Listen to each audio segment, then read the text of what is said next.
Salutations, aujourd'hui on change de style de vidéo et je vous propose ma sélection des plus beaux lieux dans Harry Potter.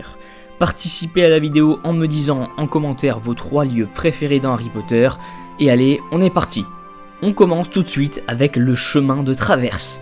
Je pense que c'est mon lieu préféré dans Harry Potter, je vous l'ai d'ailleurs déjà dit dans plusieurs vidéos, un lieu plein de magie, de féerie qui représente bien l'univers d'Harry Potter pour moi. Je trouve ce lieu magnifique par son architecture, dans un premier temps avec des bâtiments qui défient la loi de la gravité. Comme disait Newton, 2 corps ponctuels de masse respective s'attirent avec des forces vectorielles opposées et de même valeur absolue. Enfin, on s'en fout, non ? Alors revenons-en au chemin de traverse, les boutiques sont magnifiques avec des décors originaux et surtout l'intérieur des boutiques est exceptionnel. On peut aller chez Ollivander notamment ou encore chez Fleury et Botts pour les littéraires. D'ailleurs, pour en savoir plus sur le chemin de traverse, vous pouvez regarder ma vidéo spécialement faite pour cela, que vous retrouvez tout de suite dans le petit i en haut de l'écran. Et je termine avec ce premier lieu, ses couleurs, son architecture et son ambiance font pour moi du chemin de traverse un lieu rempli de magie. On passe au suivant, dans un tout autre style parce qu'il faut varier les plaisirs, je parlerai du manoir des Malfoy. On ne le voit que très peu dans les films et cela suffit pour voir la beauté de ce lieu. Un bon manoir comme on les aime, il montre clairement la richesse de cette famille et les représente vraiment bien, notamment avec les couleurs sombres, noires ou encore les touches de vert rappelant la maison Serpentard. La production a utilisé un manoir élisabétain appelé Hardwick Hall, situé à Doelea. Ce manoir a servi pour faire apparaître la façade du manoir des Malfoy. On passe au prochain lieu qui n'est autre que le grand viaduc sur lequel on voit passer le Poudlard Express.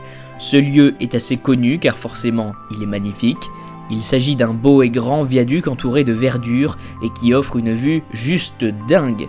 La production a utilisé le viaduc de Glenfinnan en Écosse. On peut bel et bien y prendre un train, le Jacobite Steam Train, et j'aime beaucoup ce lieu car il inspire la liberté à travers son étendue, notamment lorsqu'on le voit en plan très large vu du ciel.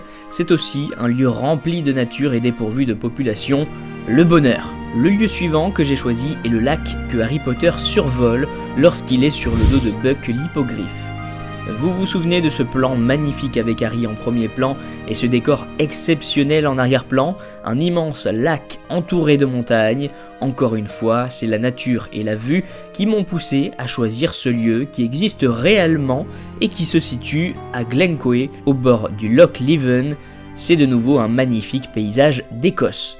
Et on termine avec un 5e et dernier lieu, forcément le château de Poudlard, un château magnifique, magique et plein de décors différents, avec des décors anciens, des extérieurs pleins de verdure et des vues imprenables. Ce château est aussi magique avec ses escaliers mouvants et tout ce qu'il comporte d'autre de magique.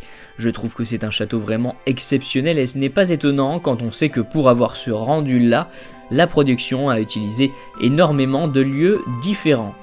Et voilà une petite sélection de 5 lieux magnifiques dans Harry Potter, il en existe évidemment d'autres. Partagez-moi votre avis et vos lieux préférés en commentaire, j'y répondrai avec plaisir. Pensez à soutenir la chaîne en allant regarder quelques vidéos, ça dure seulement quelques secondes et c'est totalement gratuit. Pour cela, il suffit de cliquer sur le lien Utip en description. Bien sûr, abonnez-vous à la chaîne. Je vous remercie d'avoir regardé cette vidéo, j'espère que vous avez passé un bon moment. Et puis en attendant, je vous dis à très vite.